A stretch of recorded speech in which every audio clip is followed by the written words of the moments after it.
started learning to play guitar, I would say pick a song that you like.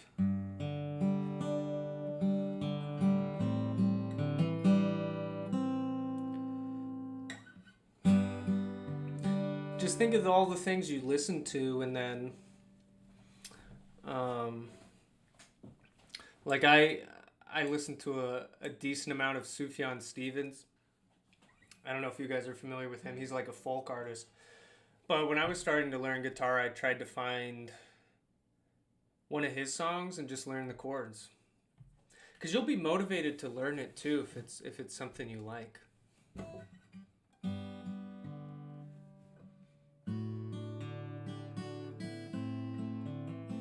Oh, I think this is out of tune.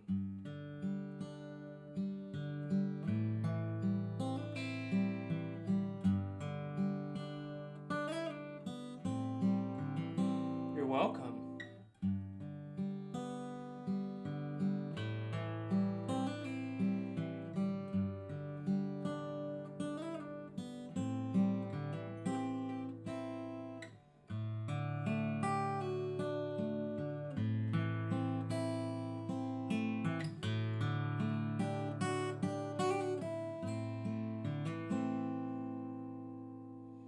I'm starting to learn a Zelda song.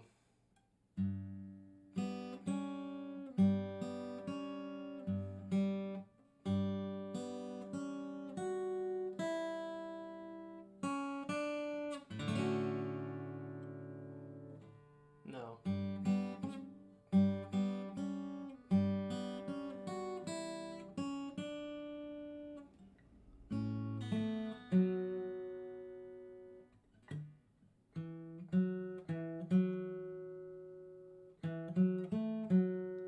Play E minor, C, G, D.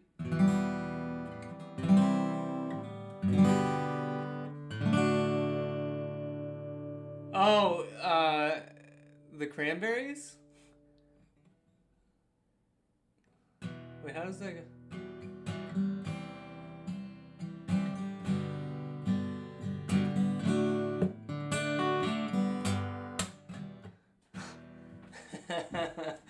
I should learn. Oh, that's a good idea. Learn some Harry Potter.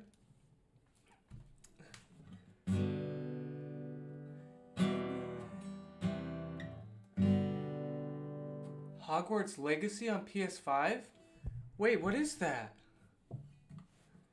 What is that? I haven't heard about that. They're making a Harry Potter game for PS5?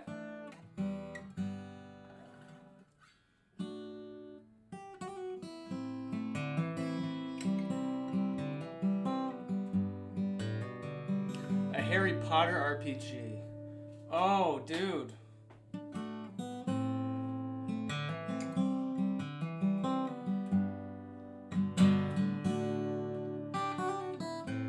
What is the... Is this going to be when they're still, like, beginning students? Or is this post, you know, like the ending of all the books?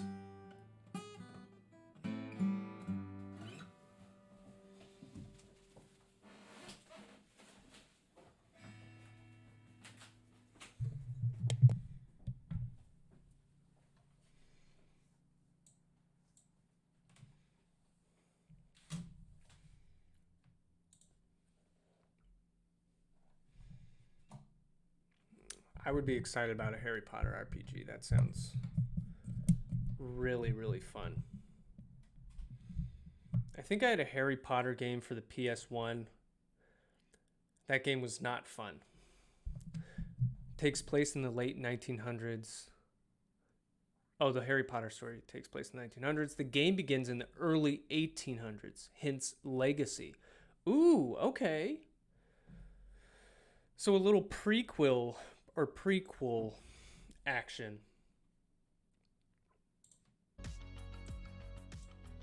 It remains to be seen if it includes the typical story. Oh, that's fun. You play as randoms? I would want to play as Ronald Weasley. That's what I would want.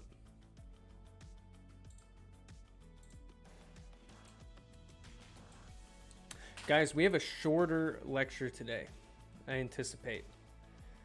And we're talking about some applied Dobby as the main character.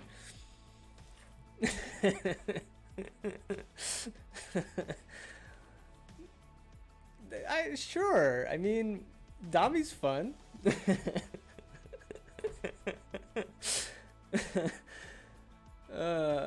Was Dobby alive in the 1800s? I mean, he looks pretty old as a house elf. Oh my goodness.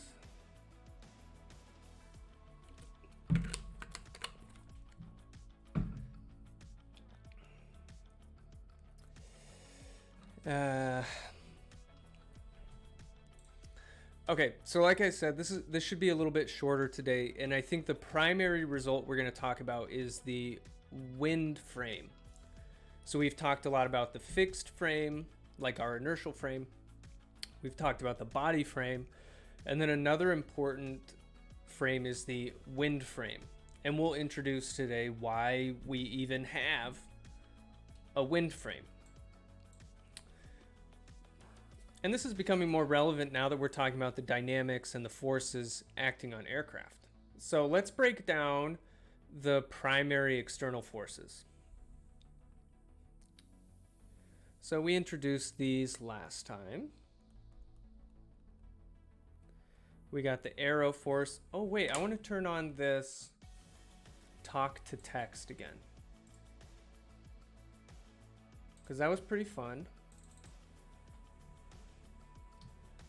And we'll see if it works for us again today. Sometimes it can be a little finicky, so I might test. Okay. Looks like it's working.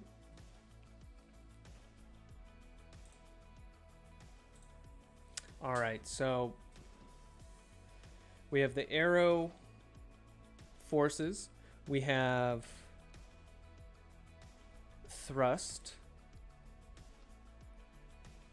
coming from our propellers, our engine, and good old gravity, the weight of the aircraft, pulling it back down to Earth. So let's put these on here. This one will be the net aerodynamic force. The thrust force is defined going right along BX, out the nose of the aircraft, and this is gravity.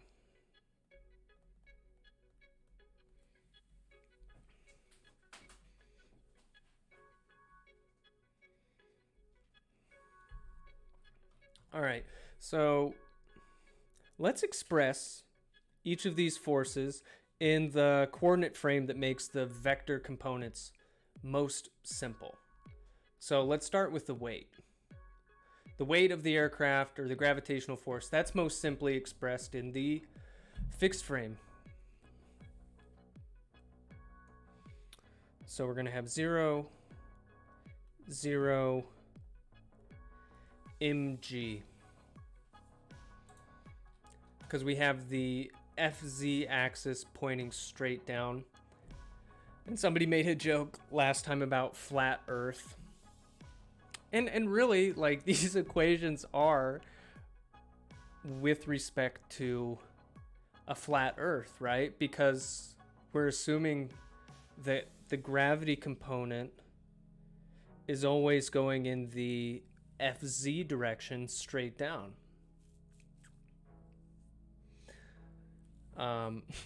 The Earth is not flat. So, I mean, one way you can deal with this, you can periodically update your fixed frame if you have a long intercontinental flight, or you could really have a fixed frame somewhere on the Earth, and you could allow the component of gravity to change with respect to that fixed frame, depending on where you are on the planet. But yes, we're just going to assume flat Earth equations for what we do. All right, so the thrust, it's easiest to express in the body frame. We're going to use the variable capital T to be the magnitude of that thrust force along the BX direction. So that's easiest to express in the body frame. That's part of the reason we have so many frames, because certain quantities are easiest to represent in certain frames. And then we can just relate one frame to another using rotation vectors. Or matrices, sorry. All right, the aerodynamic force is more complicated, and this is why we're going to have a wind frame. All right, we're going to break down the aero force into 3 components. So lift and drag, and we're also going to have this side force. So drag is the easiest. This is always going to be defined parallel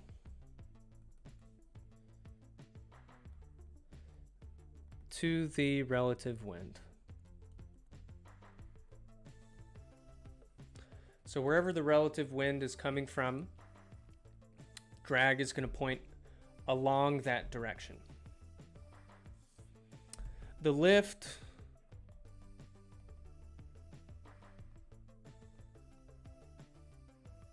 orthogonal to the relative wind.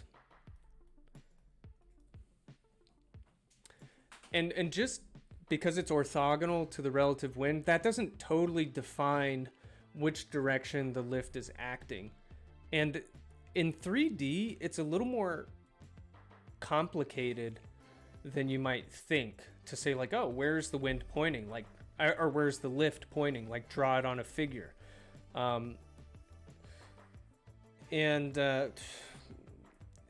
reasons you'll see, it's a little more complicated. The direction is going to be a function of the angle of attack as well as the side slip angle, which we'll define as we go. Those come out of the wind frame. Okay, and then this aerodynamic side force.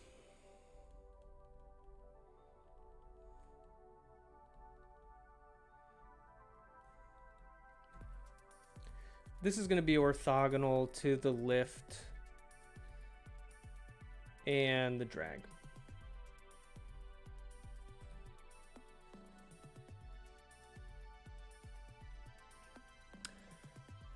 And because we're defining this relative to the wind, this necessitates the definition of a wind frame here.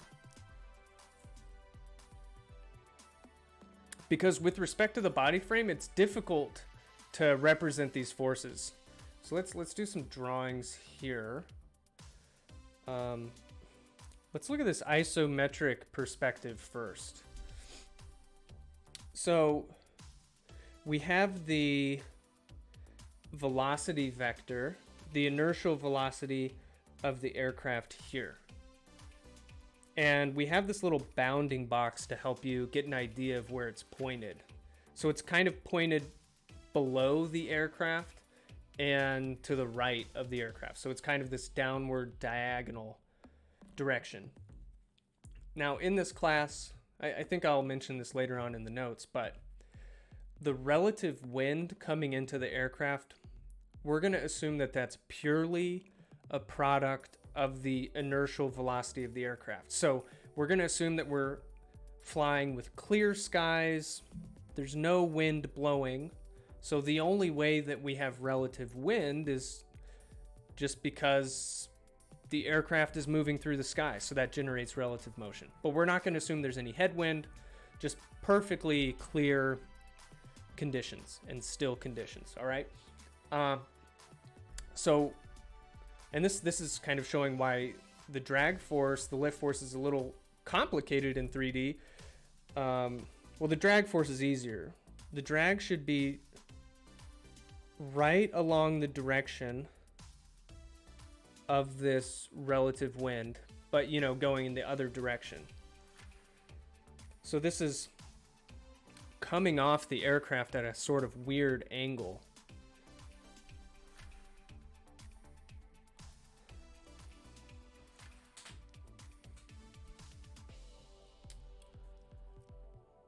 All right. Oh, and then talking about this inertial velocity here, you can see that it is the addition of W, V, and U. So that's the inertial velocity projected onto the body frame basis vectors. So if I add those three together, it creates this vector right here. Let's look at this from the side.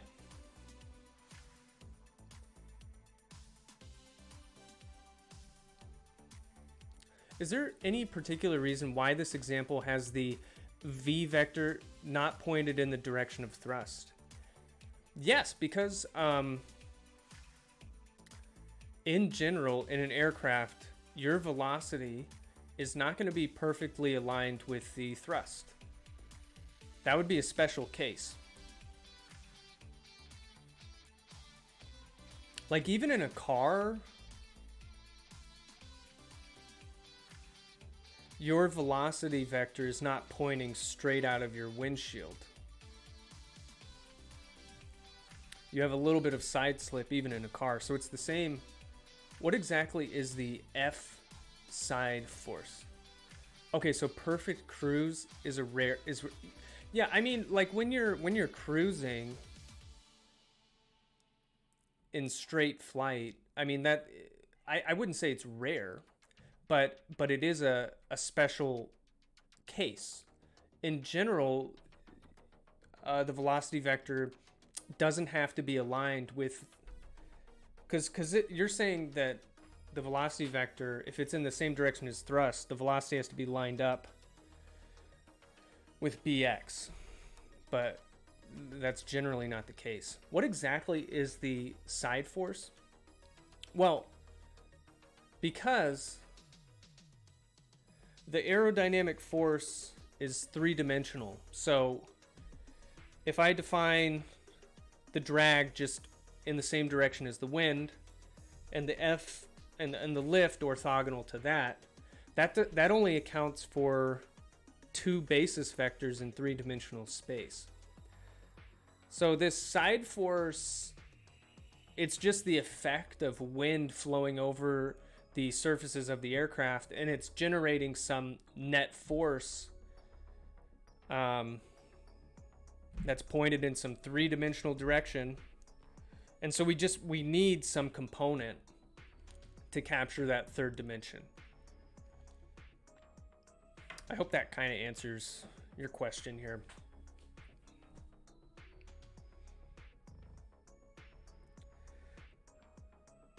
Yeah, you're welcome, Shamik. Okay, so if we were looking at this aircraft perfectly from the side, I'm just focusing on drawing some drag right now. I know that the drag is going to act along the direction of the velocity vector, but just note here, this is the projection of the drag into the BX-BZ plane. Looking at this drawing up above, we know that this drag comes off like in this direction as well, like in the negative BY direction. So it's not perfectly planar. It's kind of in this weird 3D space. So if we look at it from the top view, we can see that as well. So here I have the velocity, and so that means the drag is coming off this way. So that's the projection of the drag force in this BX BY plane.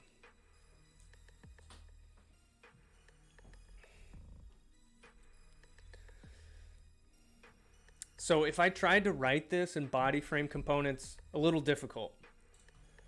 And it's difficult to visualize. It's difficult to draw. Like you got to get it from a couple different angles, and even then it's like, this is a little trippy. So this is why we're going to make the wind frame, because this is going to make it a little easier.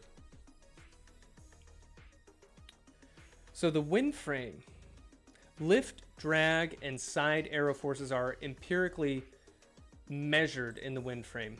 So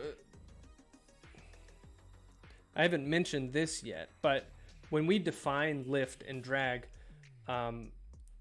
we're used to seeing that in like a wind tunnel experiment. And when you set up a wind tunnel experiment, you define a wind frame, basically. So I'll just mention that here.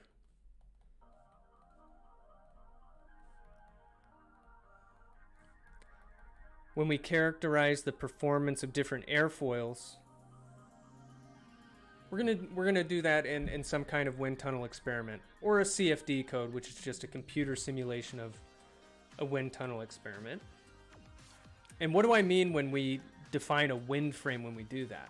Well, the first basis vector of this wind frame is defined pointing into the relative wind. And like I said earlier, in this class, we're going to assume the relative wind is purely generated by the inertial velocity of the aircraft. And that is, we assume we are flying in totally calm conditions with no wind. So we're only making relative wind by flying through the air. Okay, so the inertial aircraft velocity in the wind frame is this. We're going to call it capital V. So this is magnitude of the inertial velocity. And that's going to go in the positive WX direction. And then the other components are 0.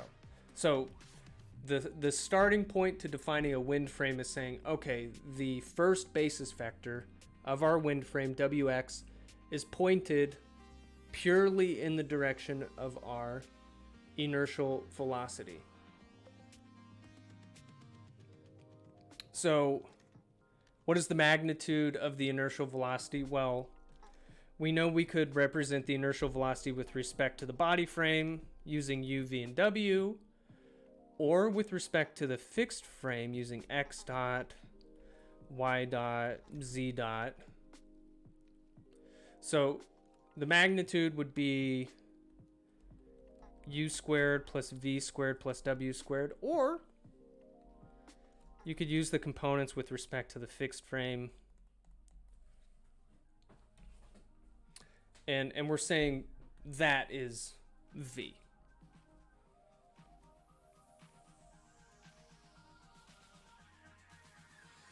And similarly, we're going to be able to define those aerodynamic forces with respect to this wind frame. So like it makes it easier to actually represent this mathematically.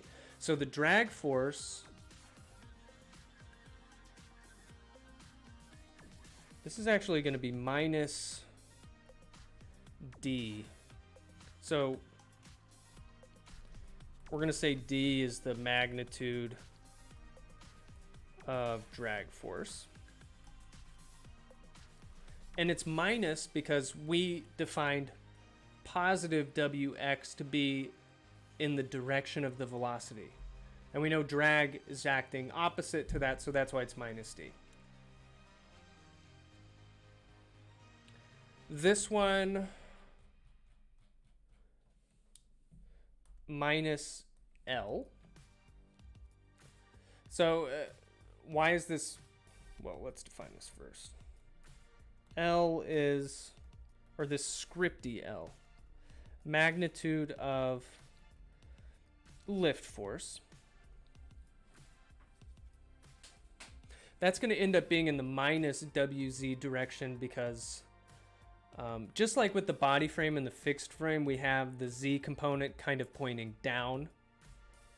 This will be consistent with that. Lift is going to be going up, But because WZ is pointing down, we're defining this as minus L.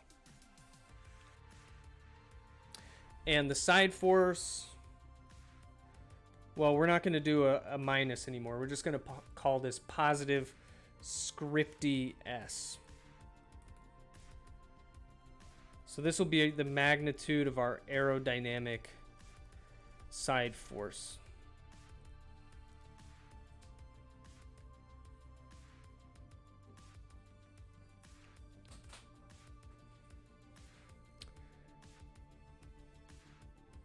So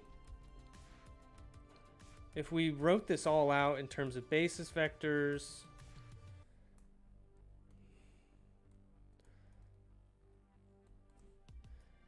I'll just put these here.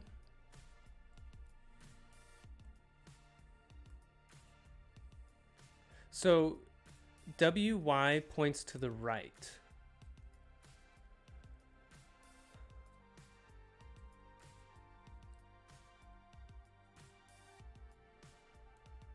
I'm thinking about it. Wait, let me fill this in first. Okay, minus D. This is minus L. This is positive S.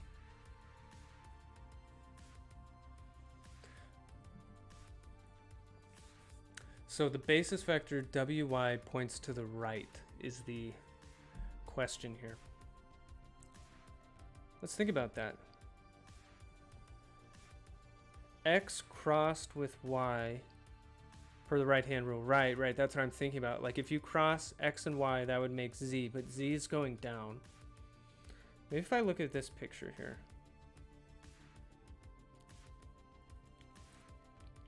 So we know that if I were to try to superimpose the basis vectors of the wind frame on this, it won't be easy to draw. It won't be easy. This first one's easy to draw because I know it points in the direction of the velocity, but the other ones aren't easy. WX. I know Z goes like somewhere down. I'm not sure exactly what direction. It'll be hard to... It won't coincide with BZ. So don't make that assumption. So X crossed with Y should make Z. No, yeah, so did you say right? Y will point off to the right? I think you're right. And it won't coincide with BY. I don't exactly know where it's pointing, but it should be like somewhere off the right wing. Yeah, you're right.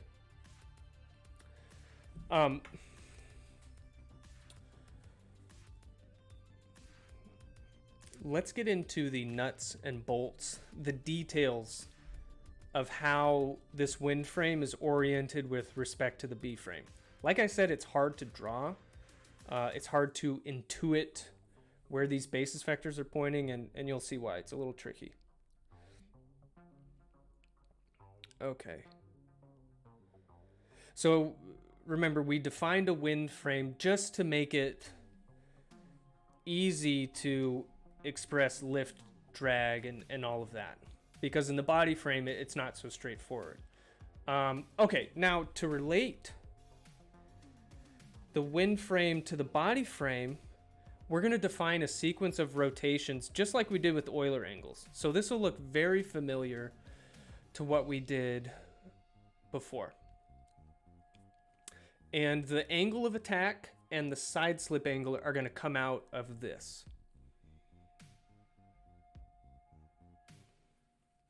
All right, so we're going to go from the wind frame to the body frame, and we're going to build like a series of rotation matrices to do it. So we're going to start with the wind frame, and we're going to rotate about the third basis vector, which is WZ, and we're going to rotate this much, an angle minus beta. And I said this angle is, but I want to be specific here. Even though we're rotating minus beta, positive beta, just beta, that's known as the side slip angle. So we're going to rotate about the third basis vector an angle minus b, where beta is known as the side slip angle. So when we do this rotation, just like it did with Euler angles, it's going to result in an intermediate frame. And we're going to define the third basis vector of this intermediate frame to be the same as the third basis vector of w. So we're going to break this down. So this right here, this is our intermediate frame. And so we're rotating about wz, and we're defining the third basis vector, iz, to be the same as wz. And we're rotating an angle minus beta. So just to make this easy to draw, so we're rotating about this. And so we're starting from w, and we're going this way, and I'm going to say that that angle that I rotated is minus beta. And then I have this other component, which was also rotated minus beta. So this will be the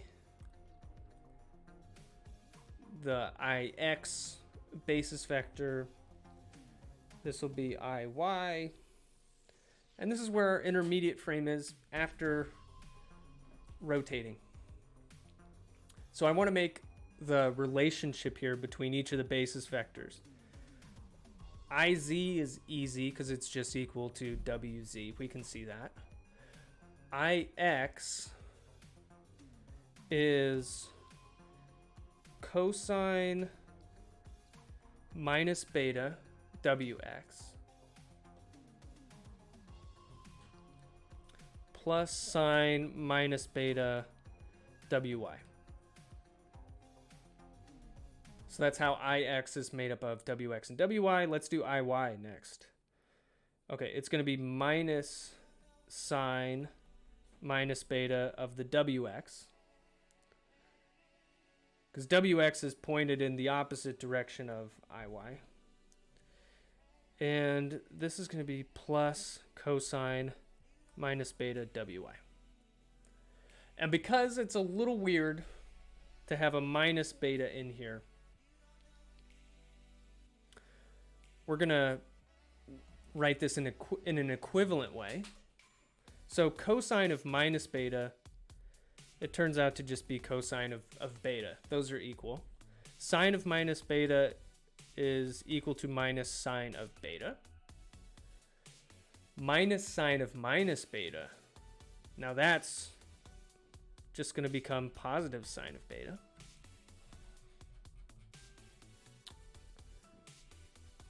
Cosine of beta here. And voila, we have related the basis vectors here. And now I want to organize this using vectrix notation. And that'll give us a rotation matrix from the wind frame to this intermediate frame. Okay, so let's do that. I'll try to keep this in the frame too. Why are we taking the angle to be negative in the first place? That's a good question. And I don't have the best answer except to say it's aerodynamic convention, as far as I can tell. And I'm sorry, that's probably not a very satisfying answer to you, because as I was developing these notes and studying, yeah, we didn't do that for Euler angles, right? You're absolutely right. You have a totally valid question here. I'm not sure why we have defined this side slip angle so that when we're doing these sequential rotations, I do a negative rotation. Actually, I think I know why. Remind me to bring it up at the very end.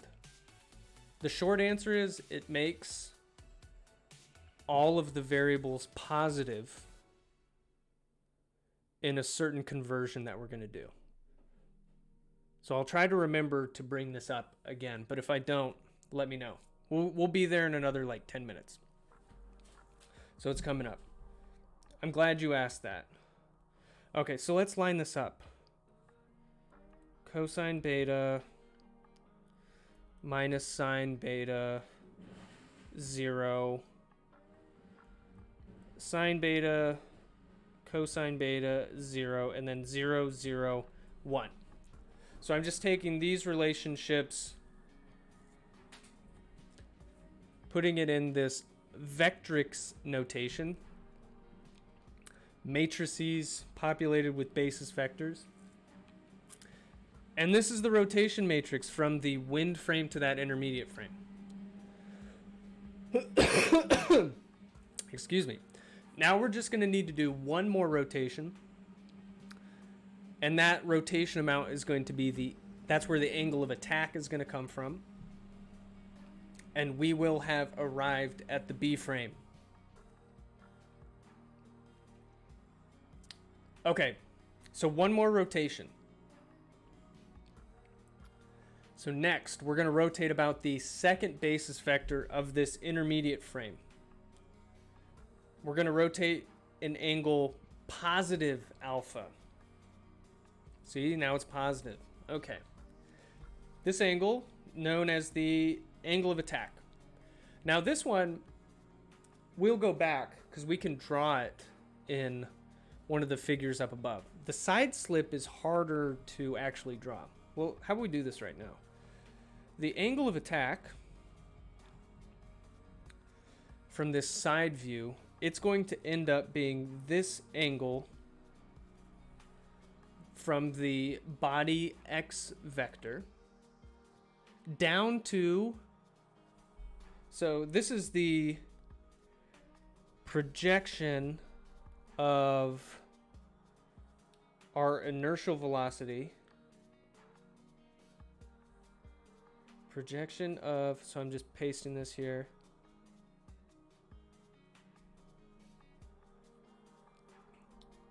Onto the, what is this?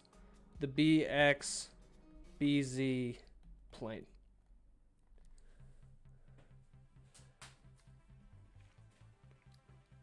So this one, once we derive this angle of attack, it's going to have this nice physical representation. The side slip is a little tricky. I believe it's the angle from this nose down to there. The reason this angle is a little weird is because notice this U vector is on this top edge of the box. Okay, so see that. And then see that this velocity vector is starting at the top corner and then moving to this bottom corner. So I'm measuring an angle that starts at this top edge and then goes down to this vector, which is like oriented kind of in a different plane. So the side slip, I used to think that it was, and this is incorrect, so I'll show you this. I used to think that the side slip was this angle. Like if you look at the aircraft from above and you have the projection of the velocity vector onto this XY plane, I was like, oh, that's the side slip. That's easy to understand. Apparently, that is not the side slip. It's close to what the side slip is, but it's different. Do you see the difference? It was tripping me up a lot. So if it's not tripping you up, you're a wiser person than I am. So I'm going to erase this because I don't want you to get any ideas that that's the side slip. It's close to the side slip, but it's not the same thing. I don't know why they didn't define the side slip that way. It would make everybody's life easier. Okay. We got another rotation to do. Oh, here we go. This is our second rotation. And we're going to rotate an angle alpha, the angle of attack. And now you've physically seen what that angle of attack is.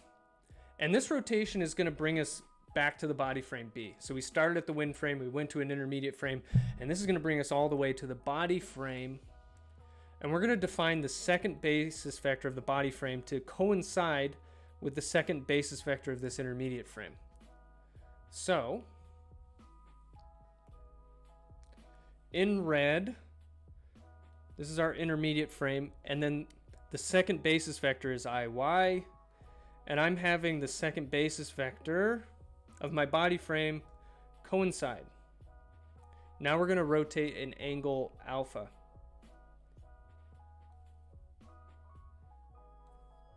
So this is alpha.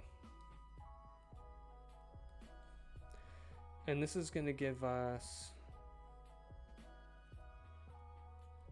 BZ and BX. What's the difference between the inertial velocity and UWX and VWV? Wasn't that the inertial velocity in the W frame?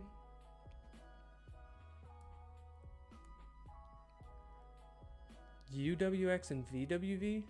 Do you mean UBX and V? Wait, what is W? Are you talking about this picture up here? Where I have something like UBX, VBY? The projection that you said, oh, to think, okay, yes. So what's the difference between the inertial velocity and these? Okay, here's the thing. The inertial velocity, so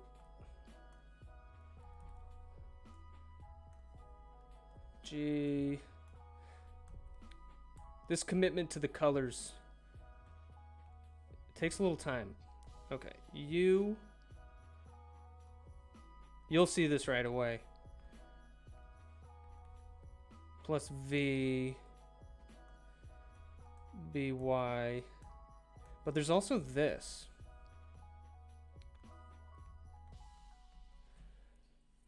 So the inertial velocity is the summation of all three components here. Now in this top view, you might look at this and say like, oh, from this top view, I'm looking at the full vector. But really what I'm doing is I'm taking the shadow of this complete vector and I'm just casting that shadow on this plane. And so notice I don't have this component here.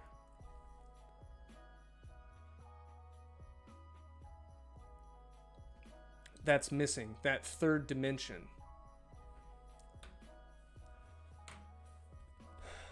What's the difference? Yeah, I'm looking back at your question to see if I actually addressed your... Did I address your question?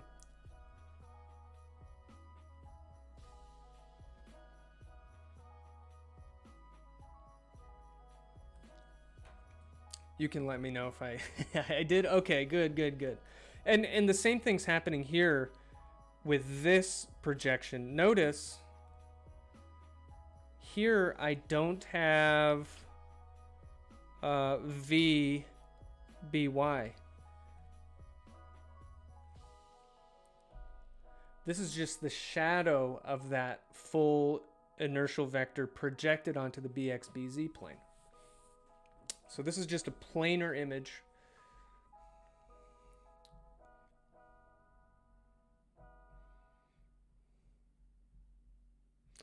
Okay. We're back to this rotation again.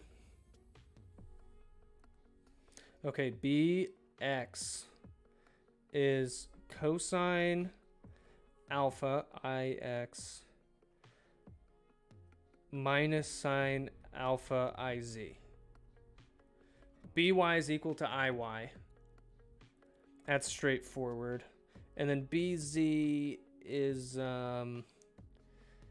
sine alpha IX plus cosine alpha IZ.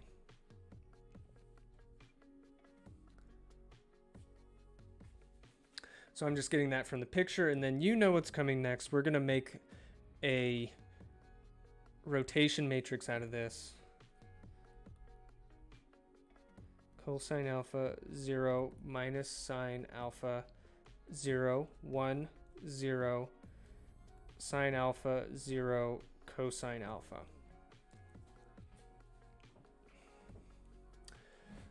So this is the rotation matrix from the intermediate frame all the way back to the body frame.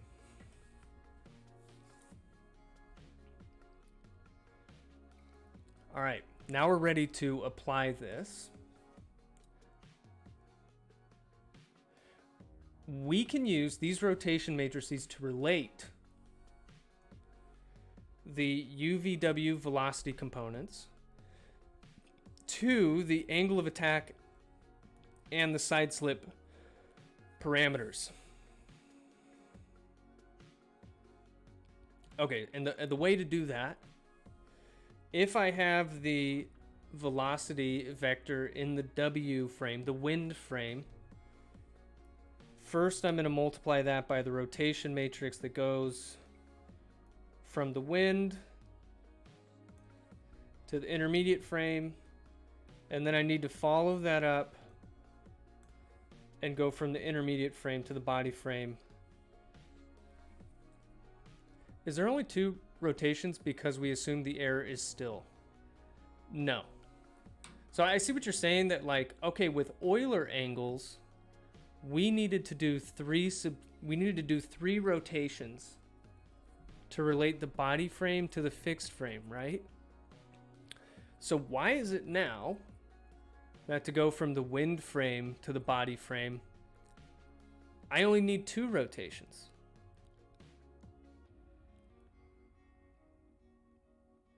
I don't have a good answer for that right now.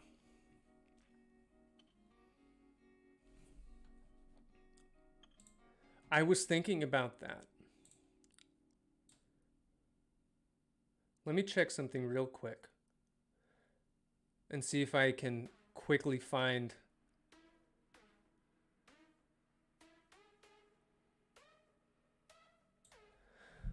okay.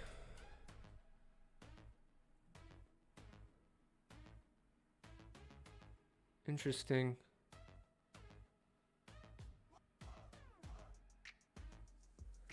I thought it's because Timothy says because of the symmetry of the aircraft. Okay. Crispy Brownie says I thought it's because the air is still, so air velocity is always in line with the aircraft, so no need for another rotation.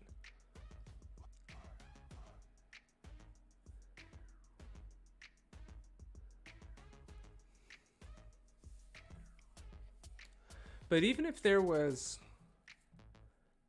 I mean, even if there's some relative wind, we would still assume that velocity field is uniform, I think, you know, and at least with the simple things we're doing now. And that would be the same thing. So I don't think that just the air being still accounts for it. Now I have a description here, but I don't know if I'm making the most sense of it right now. So here's the description. Only aligning the WX basis vector to the inertial velocity vector is sufficient. So making that alignment between WX and the inertial velocity is sufficient since aero forces are unchanged by rotation about the WX axis.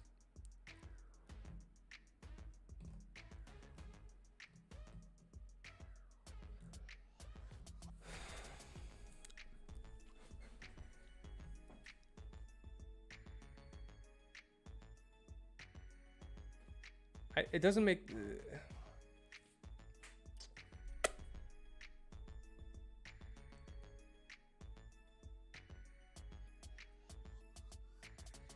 That doesn't make the most sense to me right now.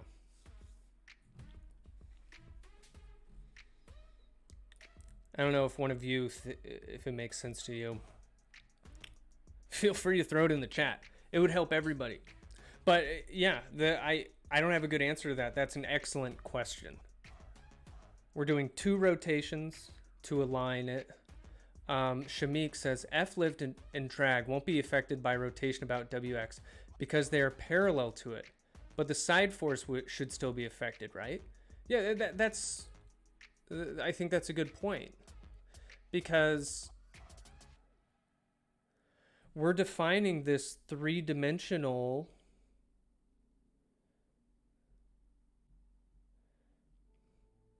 aerodynamic force, drag, lift, and a side force as well.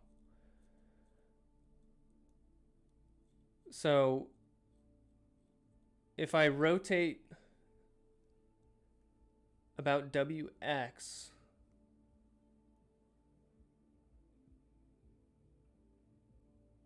I mean, drag certainly isn't affected. Yeah, it seems important to me to... I think maybe it means that as a craft does something like a barrel roll, only things like P, Q, and R affect forces, and not the instantaneous orientation about WX. Maybe. I'm making a note of this right now.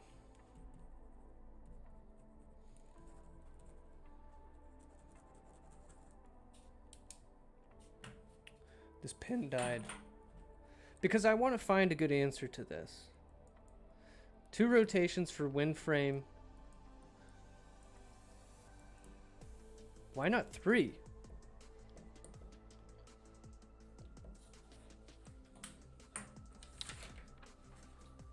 I appreciate the questions. I appreciate your thoughts on this.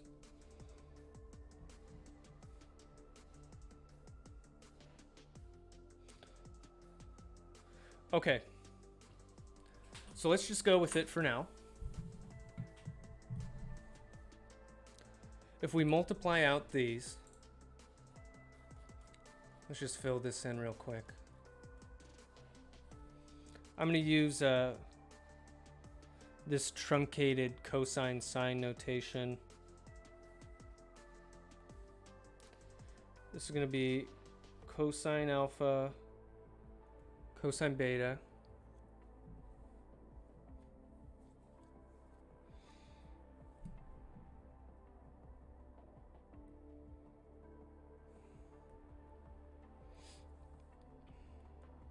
cosine alpha,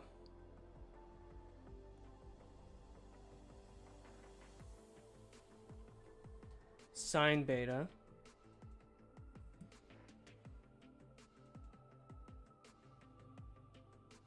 oh wait, I gotta switch this thing.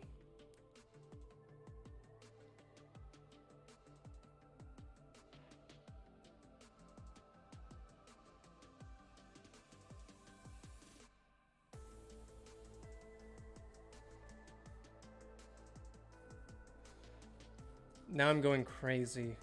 Is that's right, isn't it? Yeah, that made sense.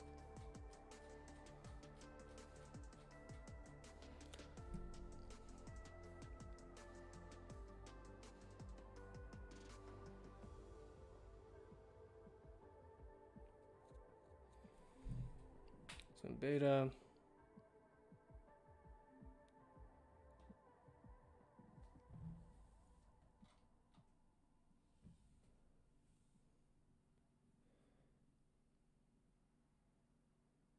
This would be minus cosine alpha sine beta, right?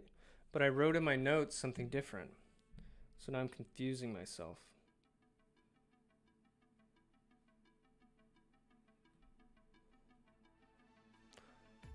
And this is minus sine alpha.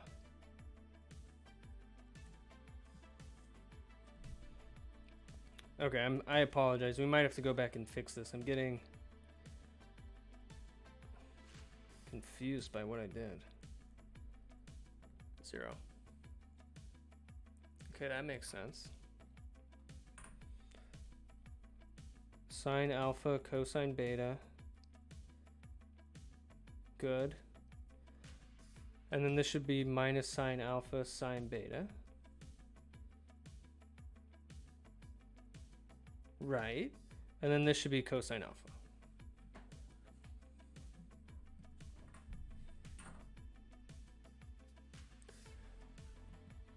Yeah, that looks right.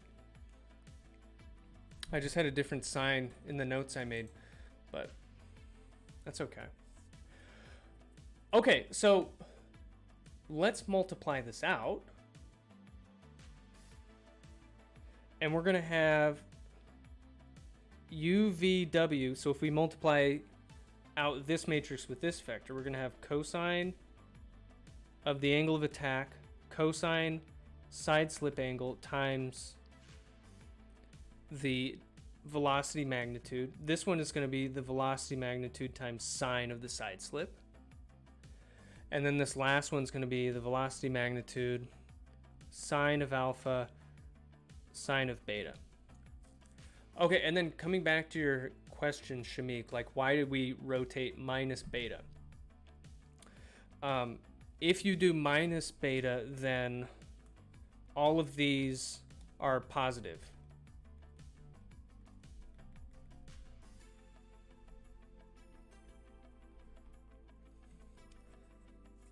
If you rotated a positive beta, then you'd have some minus signs here. So this is nice because it's positive U related to all these positive things. Yeah, that's why they did that. So I'm really glad you asked that question. Okay. From this relationship, so can you explain that again? Okay, so Dilly, okay, so first, observe. Every quantity related here, there's no minus signs showing up, okay? All of these variables are positive. So that makes this equation a little nicer to look at. Now, earlier, so keep that in the back of your mind. When we're doing these rotations, we rotated an angle minus beta to arrive at this intermediate frame. And Shamik asks, like, why would you call that minus beta? Just call it beta. And I was like, very good point. I don't know why we're calling this minus beta. But then I remembered, if I define that rotation as minus beta here, that's why we get everything to be positive down here. If I rotated by beta up there, I don't remember which ones of these turn up negative, but some of them are negative, if not all of them. So that's the reasoning. Okay, so I keep trying to relate things that we cover back to, we're going to get measurements. Anything with sine beta would be negative, right? Yeah, I think you're right. On the aircraft, we're going to be getting measurements of UVW. Okay, so there are no physical implications. It just makes the resulting equations nicer. Yes, I agree with that statement.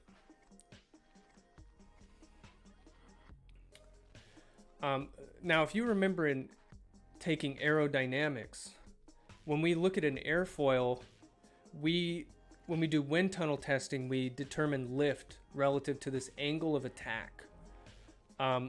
So when we're trying to control an aircraft in the sky, we're going to know properties of the wings.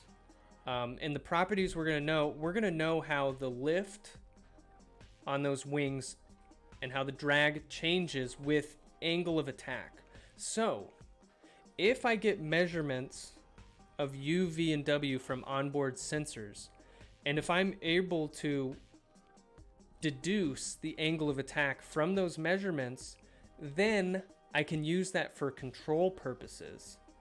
Because based on the angle of attack, I'll know the force acting on the wing, that affects the dynamics, and it creates this loop, if you will. So that's why I want to do this next step.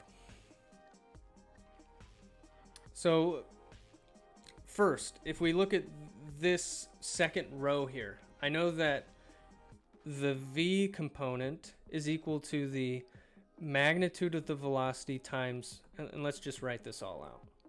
sine of my side slip angle. So getting beta is as easy as the inverse sine of V over big V.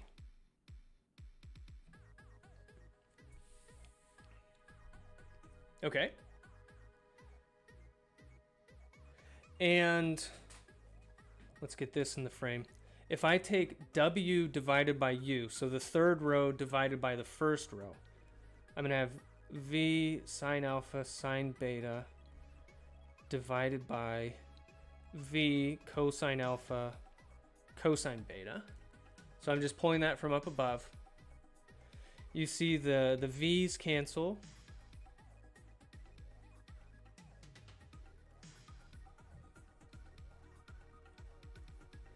Oh, geez Louise. This should be a cosine down here, right? Sine alpha cosine beta.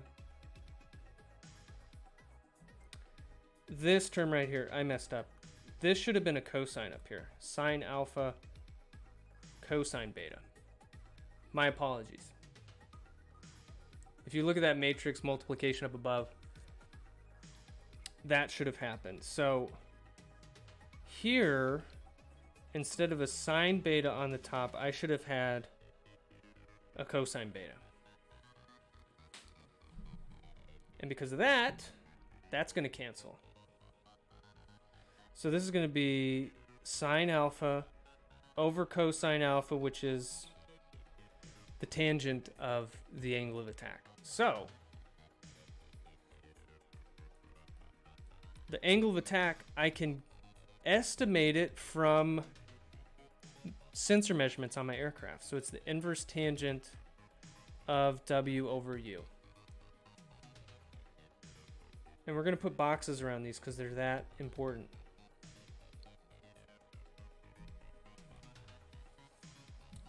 So what I'm trying to say is knowing the angle of attack is going to be key to predicting what the forces are on the aircraft.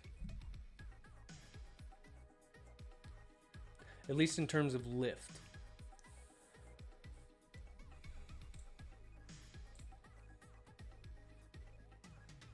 Okay. This is the last thing we're going to do today. We're going to be wrapping up pretty early. So, the aerodynamic forces in the wind frame, so we said it was minus drag along the WX direction, positive S along the Y direction, and then minus lift along the Z direction. We're going to define the aerodynamic force in the body frame as capital X, capital Y, and capital Z. So in basis vector form, I'm saying you can express this as X, BX, BY, BZ.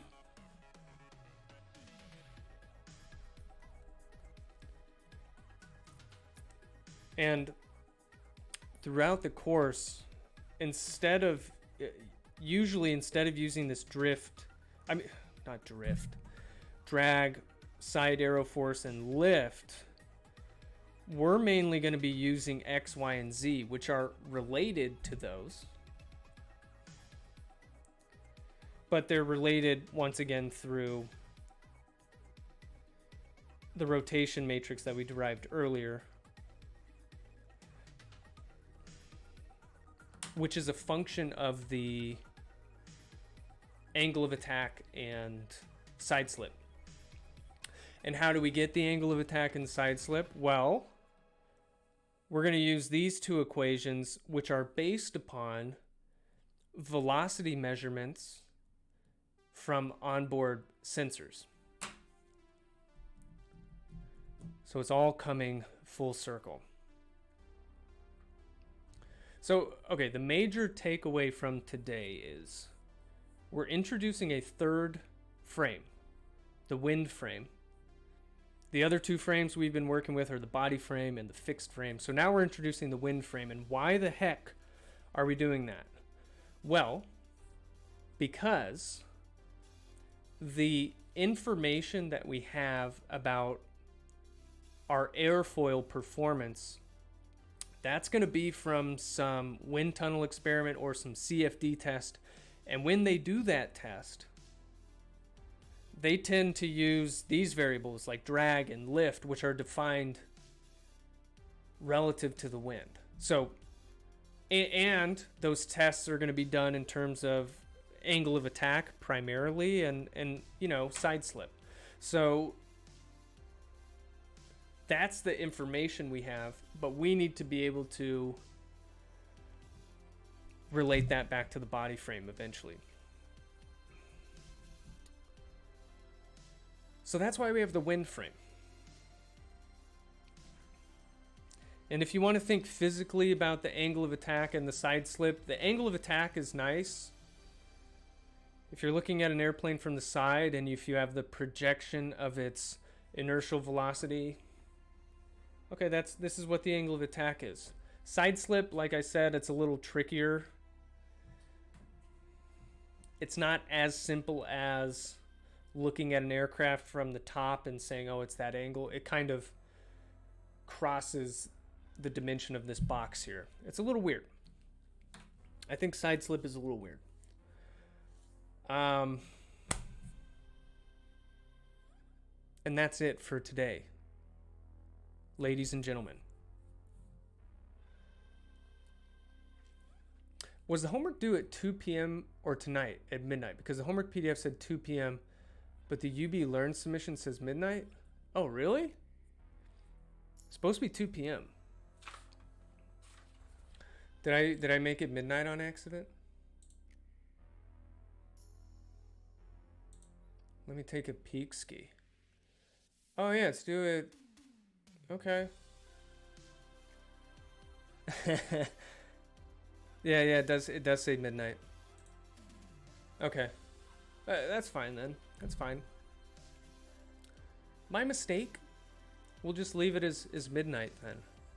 But yeah, in general, I'm trying to make everything 2 p.m. so that it's not changing. So that it's just, you always know when it is. It's going to be same time every week. But yeah, I made this one midnight on accident, so that's okay. Yeah, no problem. Whew. Yeah, that's it for today, guys. I'll hang out for a couple more minutes if you have questions and whatever. Maybe I'll break out the guitar.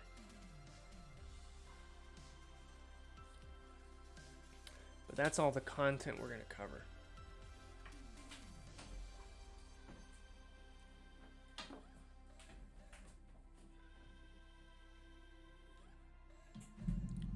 Let's bring this desk down. Timothy says, I think for the wind frame rotations, it is because roll orientation does not affect forces if you imagine flying into a parcel of air without considering gravity, because the air is homogeneous.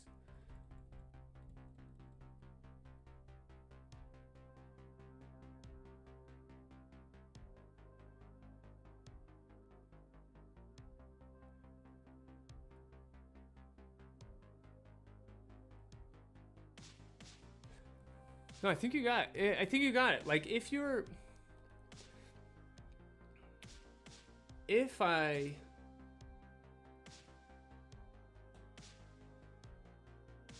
I agree that if my nose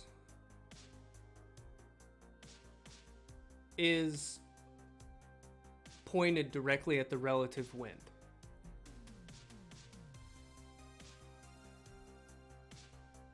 then if I rotate about the nose of the aircraft, knowing that I'm going directly into the relative wind,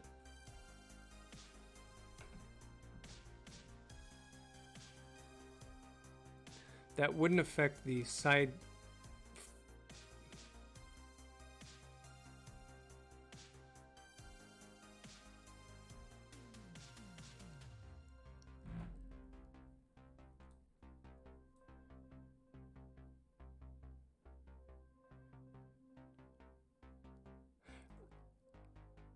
relative to the body frame, it wouldn't affect that direction. At the same time, roll rates would affect forces, which I think is the main source of confusion.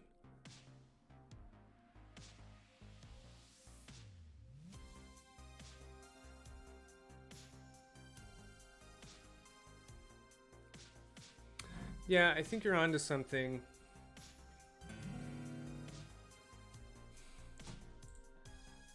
I do think it has to...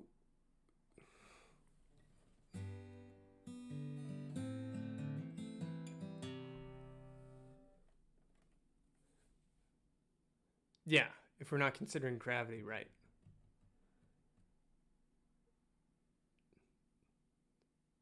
Yeah, just, I see what you're saying. Just depending on some roll orientation, if my nose is going right into relative wind, it doesn't matter where the aircraft is oriented.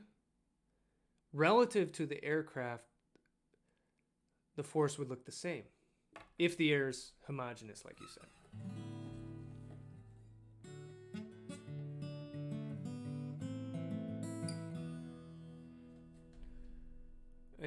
I need to tune this guitar. Good grief.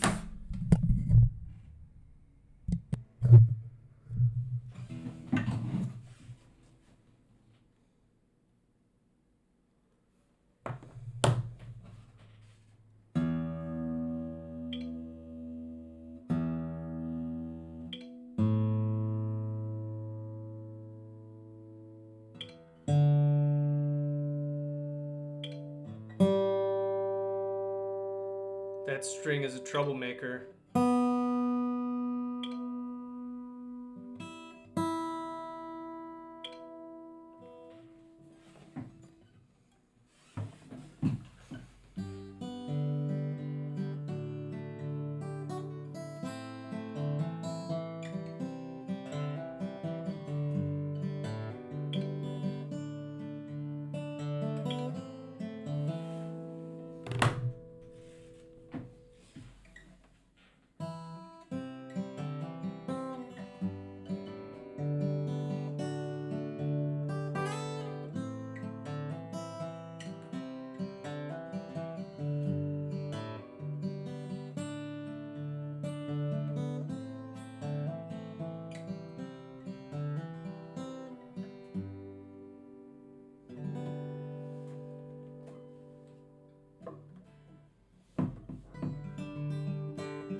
Twitch University better than Zoom University.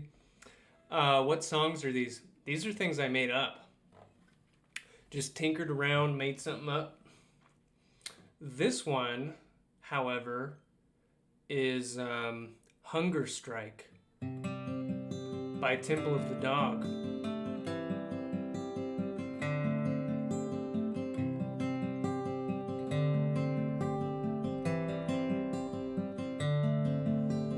I don't mind stealing bread from the mouths of decadence.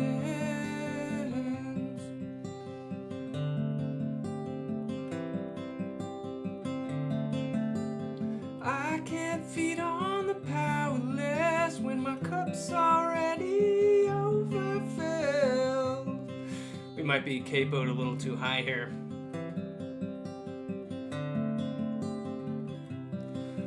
Well, it's on the table, the fire's cooking, and they're farming babies while the slaves, they're all working.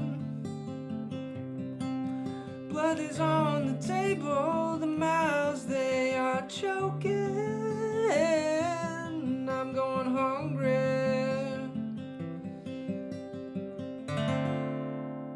You know that song, right? It's got like a really young Eddie Vedder from Pearl Jam. And why am I forgetting his name? Chris Cornell.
This one right here. This one is, I'm tinkering around with it, but the chords are from Horse with No Name. So like, wait, I gotta go lower though.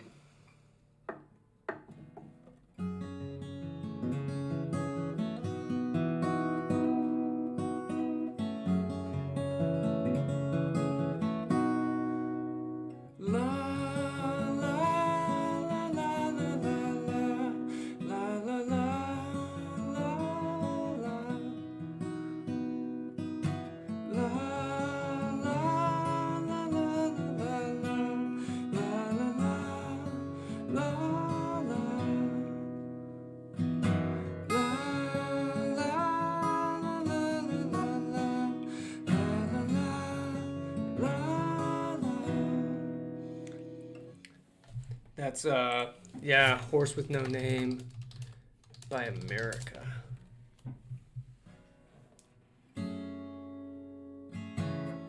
And they also did Ventura Highway.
right, everybody. I'm going to head out. Have a good rest of your Wednesday. Hope you're feeling good. Enjoy the day. Woo! I'll see all you guys later. Peace.